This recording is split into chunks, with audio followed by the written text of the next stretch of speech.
All right, now on News Fighters, it's midnight here. It's 9 a.m. in Hamilton, Ontario, and joining me is one of my all-time favourite performers of all time, musician, comedian, performance artist, one-man party machine, a legend of the Canadian live music scene, B.A. Johnston. How is that description? How do you describe yourself these days? You don't describe yourself? No. It just makes people not want to see it or explore what it is. When I first saw you, I was backpacking around Canada 2008, and the poster said something like Nintendo folk, and I was like, I got to see this guy. Yeah, I mean, that would have been a clever hook to get people into the show. It worked. Piggybacking off Nintendo. It got me there. But are you more punk folk, or do you try and lean into the comedy? What's the angle these days? I mean, no one wants to hear folk music, so I stay away from that generally. And also, people hate musical comedians, so I find that's a tough one too. I mostly tell people I'm rock music because people seem to like rock music and they might pay to get in thinking I'm a band, and then maybe like some of them will like it. But then people rock up and it's just you and your keyboard and guitar, and it's they're disappointed, but they paid cover, so I'll take it. And I guess just turning to your music, tell us about like how do you write your songs? Some of the lyrics seems to be a lot of honesty in there, a lot of like self-depreciation. But how do you just think about what's funny, or I mean, you've got like 12 albums, right? How do you write all these songs? So usually before I do a record, I lock myself in a room with I kind of trick myself by saying you can have a lot of beer if you write songs. So I'll put beer in a room. And then I'll go drink the beer, and then I'll play guitar, and usually the songs are kind of bad, but I'll just do it every day. And then eventually it's like mining for gold. Like you get a lot of gravel, but occasionally you get a golden nugget. Can I ask you about a few of your songs? Can we go do like inside the actor's studio? Like, you know, what I'll say when it say in my brain. All right. So one of my favorites of yours, we're all going to jail except Pete, he's going to die. Ask yourself, we gonna see Van Halen. Ask yourself, is David Lee Roth singing? The answer's yes. You wanna eat these mushrooms? We're all going to jail except Pete, he's gonna die. What's that song about? I traded a record of mine to like a crusty punk kid for mushrooms, and then forgot about the mushrooms, and then I saw Van Halen with my friend Pete, and we ate them. Nice. And they were the strongest mushrooms I've ever had, like, and then Van Halen was playing, and Pete kind of ran away from imaginary people, and we thought he was gonna die for sure. Right. I thought we were just so high, I thought I would go, and then I wrote a song about it. Like Pete was like doing these Van Halen kicks, but he was almost kicking people, and I thought they were gonna try and fight us, but I wouldn't have been able to fight anyone. I don't get that high very often, so it was very intense evening. Yeah, right. And then you decide, and then what, on the way home, you're like, this is going to be a great song. Oh, on the way home, I was still so high. I kind of always had the idea for the chorus, like, we're all going to go to jail except Pete, he's going to die. And I kind of was like, I should write about that night because it was just so crazy. And then like a year later, I knew it was going to be on the next record. Sometimes you get an idea for something and then you keep it there, and then when it's time to, start writing the songs, you have it ready to go. One of my favorite songs is yours, Hobo for Life. My philosophy degree, not what it's cracked up to be. Oh, these walls keep closing in. Trent University should have money back guarantee. Oh, these walls keep closing in. It's about overeducation, correct? Well, it's just I had a philosophy degree. Like I graduated university, and it was kind of during a recession, and there was no job. So I just kind of felt like I'd be like in a hobo jungle with my bindle stick with my stupid university education. Like there wasn't. I thought they should give me some of my money back. The philosophy companies aren't hiring anymore. They're not. They're clawing back, I guess. But then you've got that great riff. And how do you do the music for it? Because it's just a Casio keyboard. Like someone else does it. Oh, okay, right. My buddy Stefan does all the beat stuff. Oh, nice. Guitar I do, and then he does. I'm not a good musician. I thought I'd get better, but I'm not. I'm very lazy, and I'm not very good. I still only know like 4 chords, and it's getting hard to find a new combination how to line them up. I might be a hobo for life with a sharp ass hobo knife, stabbing people for nickels. Now, is it on one of your albums? I think I've seen you do it live. I got a deep fryer in my bedroom. Is this based on a true story, this song? I roll over in the middle of the night. I toss some shrimp in and go back to sleep. Then later on, when I wake up on delicious deep fried shrimp, I shall sup. Got a deep fryer in my bed. Got a deep fryer in my bed. That deep fryer in my bedroom is I used to work in a sushi bar. I was like the fry cook. I made tempura. And you have to deep fry with chopsticks, so you're always having to wash the batter off your hands. And they would tell me that the fry cooks would get confused and then wash their hands in the oil. And I was always so tired and hungover that I was always like, catch yourself about to put your hand in the oil. And then, so it felt like the deep fryer was in my bedroom just because I wanted to go to sleep so badly and I had to deep fry stuff all day long.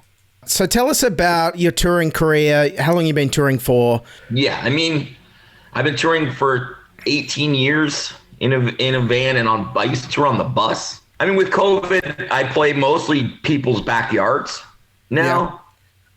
Because the bars were closed forever and I needed money. So I started playing driveways and backyards, which I played a lot of them. I think I did like 65 backyard shows in 2020, and then probably about the same this summer. So now I entertain people on their driveways for money. And so you just say, I'm coming to this town, and then people pay you to pay in their driveways. Is that how it works? And this works really well. Yeah. I'll be in this area if it's really far away, and then I'll play like all the people who want me to play their driveways. If I'm near Hamilton, I just play a lot of Hamilton driveways or places near Hamilton's driveways. Because Hamilton's kind of in the really busy, population-wise, a very dense part of Canada. So there's tons of driveways out here. And yeah, tell us about Hamilton. You're famous for being from Hamilton. Yeah, one of your early albums is called Stairway to Hamilton. For those of us who don't know Hamilton, I've been to Toronto. I haven't been to Hamilton. No, what is it like? Yeah, it kind of was a lovable dump for a long time. It was just kind of a very charming, cheap, wonderful place to live because it was kind of falling over the whole city. But now Toronto, which is our capital city, got so expensive, they all moved to Hamilton, which has made it less cheap and more Toronto-y. So all the hipsters moved in? Yeah, but also just like doctors. But they all bought up like the crummy parts of the city that used to be really cheap and now everywhere is expensive. Yeah, no, that's kind of the housing prices in Canada and Australia are both out of control everywhere. There's no way to live. There's no, that's why I live with my mom's. And then you're talking about doing driveway shows. What's happening there with COVID? Like, we're just opening up here after a lockdown. Are people excited for going back to shows? Is stuff back to normal? No, it's not back to normal. It's kind of tough because you can have 20,000 people to go to a hockey game, but you still have to be seated in half capacity at a music venue. What? That's crazy. Yeah. It makes no sense. So I play to 50 people in a bar. They have to be seated at tables. But if I wanted to go see like the Toronto Blue Jays play baseball, there can be 50,000 people in the stands without masks. Yeah, right. I think because they have more money than I do, so they can more successfully lobby the government to get people to do these things. So and then there's also people that are very scared to go to bars, and there are also people that can't go because they are not going to get vaccinated. So you basically lose half the people anyway. It's a lot easier just to play their lawns, to be honest. And their driveways, You don't have to ask a lot of questions. You kind of dance on their driveway for a bit. They give you $200 and you drive you back to your mom's house. That's perfect. It is quite relaxed. It's much better. And speaking of driving around, you've got a web series called Ham Jam. Tell us what this is about. One of our big TV cable providers needed to give money for local television, and they gave me all this money. And I thought we were rich. I was going to have all this money. I was all excited. I'm going to be on TV and keep all this money. And then it turns out it costs a ton of money to make a TV show. So I kept no money, but I made a TV show. I eat submarine sandwiches. I don't know if you guys have submarine sandwiches. Yeah, Subway. Yeah. Subway's trash. You got to have. That's all we got here. That's all we got here. No, so picture Subway if it was good, and that's kind of That's what we because Hamilton has like independent submarine sandwich places, and like Hamilton has like 9 or something, which is kind of weird. Hard to eat a sub standing up. This is the first one. This one you can tell that's like not that processed salami. Like it's not a Schneider's. That actually looks like a real kind of like salami. Okay, so you convinced a TV network to give you money to travel around eating sandwiches. Is this correct? Yeah, they don't care what you do. They just need to tick a box that says they made a Hamilton TV show. All right, I need to move back to Canada and start making TV there because that sounds easy. That sounds like they would give you some cash to do it, and they don't care what you do. And then I saw you too with the UK. How did that come about? And then what did you eat in the UK if you couldn't eat sub sandwiches? UK was really easy, like good. There's a guy that produces my records called Matthias Kalm, plays in a band called The Burning Hell, and he just, I guess, played somebody my record in the UK and they liked it, so they just booked me a tour. So I just had to fly over and go in their car, and he drove me around, and all I ate was Greg's. Greg's, yeah. Sausage rolls, pies. They're like $1, and I did like a food pill. Yeah. So I ate them. And the vegan ones were even good. So they ran out of meat ones. I ate the vegan ones. Sometimes I just got the vegan ones because they kind of more peppery. Nice. But people said the UK have bad food, but their food was actually pretty good. And how did UK audiences react to you? Because they're confused.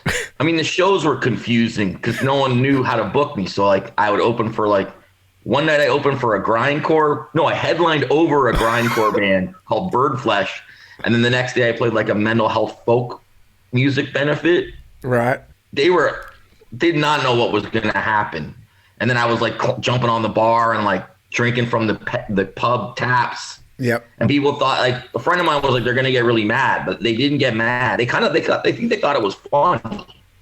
I don't know if they understood what I was talking about, but I think they like to watch me dance around. Crazy.